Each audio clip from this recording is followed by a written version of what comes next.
Lontok, Yes, maupay nga pag-abot din Mapaya kulog, ma'am. aton Senado. Opo, ma'am. Okay, I'd like to affirm lang yung sinabi mo kanina na noong nangyari nga itong hating gabi na interview ni Vice President sa Zoom, agad-agad in-orderan kayo, in-instruction na ng NBI na mag-imbestiga. Tama po yun? Hindi po, Your Honor. Sabado po yon, lunchtime, mayroon kaming meeting ako with the then Director Santiago.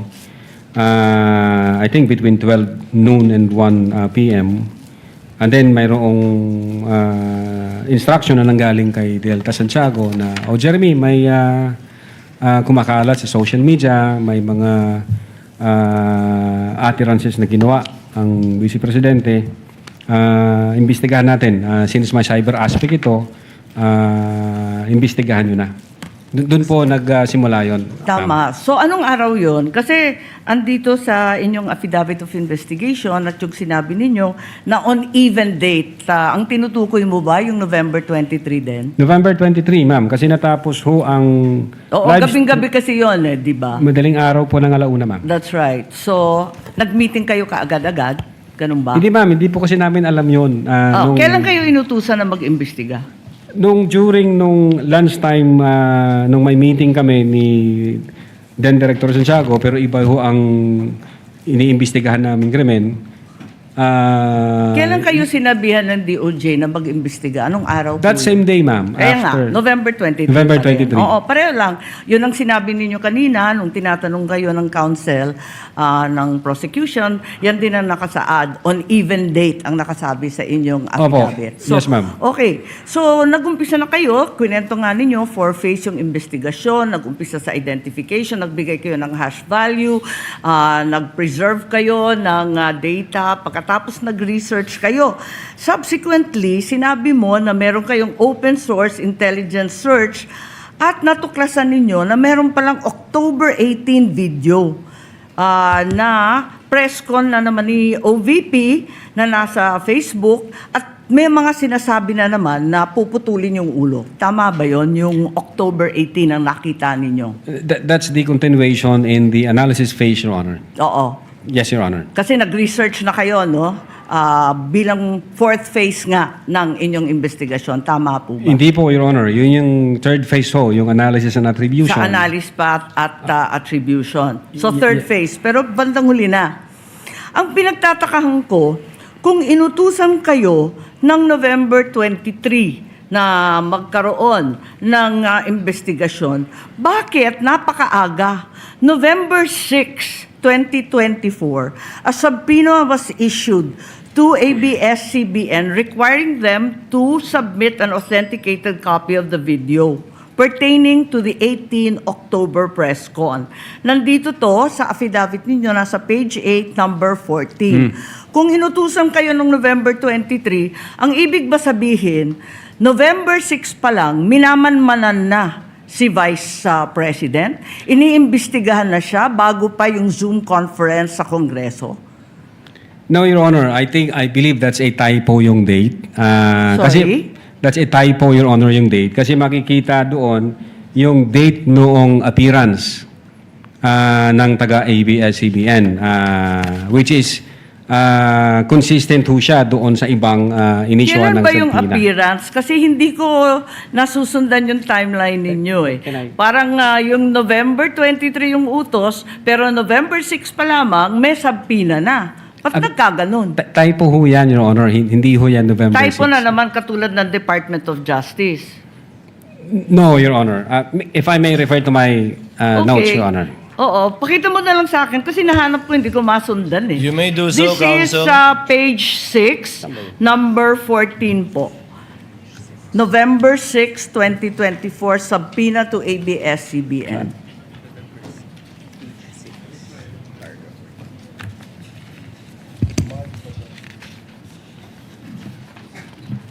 Yung subpoena mismo.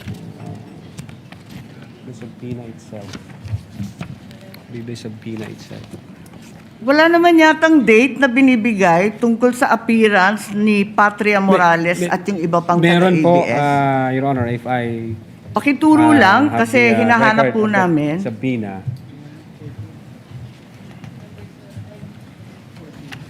yung subpoena mismo.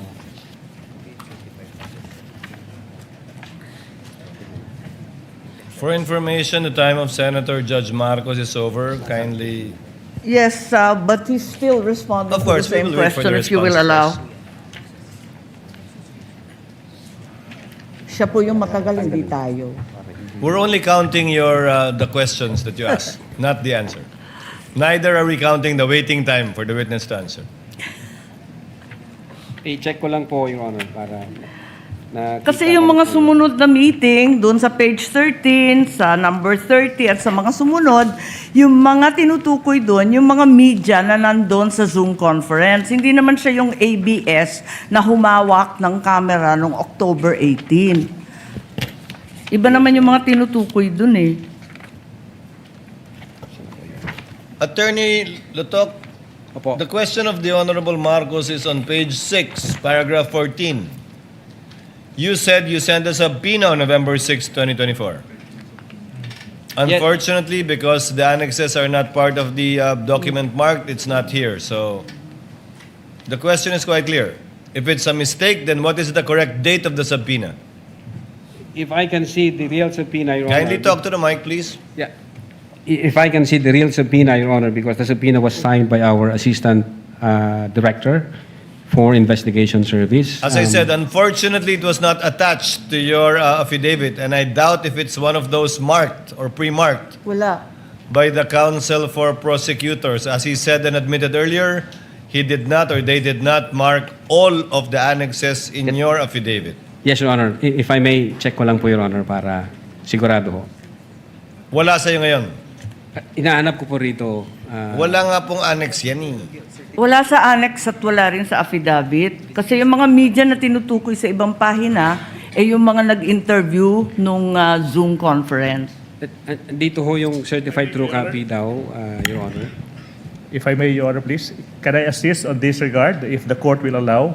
Only if you can produce a copy of the November 6 subpoena, counsel. Exactly, Your Honor. The documents are present. They are in the possession at present of the witness, Your Honor, please. They may not have been physically attached to the affidavit investigation, but they do exist in the records of the case as separate pre-marked documents, Your Honor, please. So Okay. it's here? Presiding officer, then is counsel saying that therefore the affidavit is defective or wrongful and With all that November 6 is not the right date? What then is the right date to With the all due subpoena respect, to Your Honor, ABS? please, with all due respect, we object to the use of the term defective. Counsel, we shall await. Let the Yes. document speak for itself. Yes, Your Honor, please. If it's there. The witness is Yes, now it in the was the process. witness who said that it was a mistake, not me. No, it doesn't make the entire affidavit of investigation defective. No, I merely said the date was wrong. All right. Because that's what he said. Yes, Your Honor.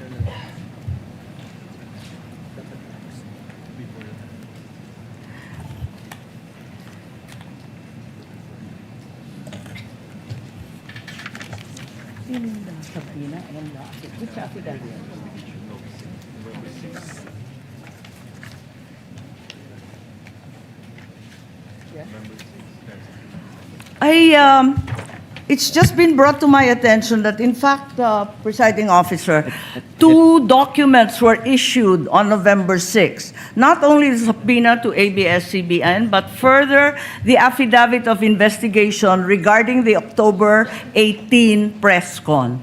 Can we please be clarified as to these two documents which don't seem to appear in the affidavit nor in the annexes provided? Let's first wait for the witness to answer the first question, Senator Judge Marcos. Okay. Yes, Attorney Lotok. If I may, Your Honor. Ito ho, ang subpoena, Duces Tecom, yung date ho ng appearance niya is December 11.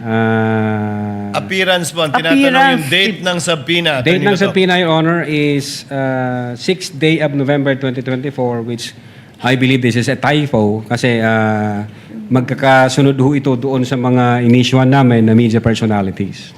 Attorney Lotok, typo na yung affidavit mo? Typo pa yung subpoena? Hindi po. What are you typo looking ni- at? The subpoena or the affidavit? Dalawa yan eh. What are you looking at, Attorney Lotok? The subpoena, Your Honor. So the subpoena is dated November 6. Okay. This- And the affidavit also is November 6. Dalawang typo carried over. Asan yung affidavit? Hindi ko pa nakita, ma'am, yung affidavit na November. Your 6. affidavit Ikaw ang says pumirma November eh. 6. Pero patingin ako ng affidavit. Yung affidavit of investigation mo na binigay, pati I-check yung ko po, amended, carried over din. Yung first draft na rineject ng DOJ, yung ikalawa, parehong November 6. Saan? Pirmado ninyo eh. Page 6, Counsel, paragraph 14 of his affidavit of investigation.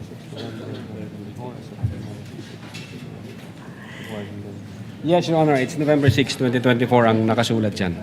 So typo din yan? Is it your testimony na typo din yan? I believe so, Your Honor. Kasi ang intention namin dyan is 11 December 2024. Anyway, Senator Judge Marcos, the document will let the document speak for itself. That would be the best evidence of it, if at all, of the dates Thank you. of either the subpoena and or the affidavit. Yes, presiding officer, just to provide our witness a chance to correct himself or the documents, sa palagay mo, ano yung tamang date kung mali yung November 6? Same ho, Your Honor, doon sa mga subpoena na inisyu namin sa media personalities. Dapat magkakapareho. Yes, magkakasunod po yun. Okay, sige. Maraming salamat. Thank you very much, presiding officer. Damo nga salamat. Salamat po, ma'am. Thank you, Senator Judge Marcos.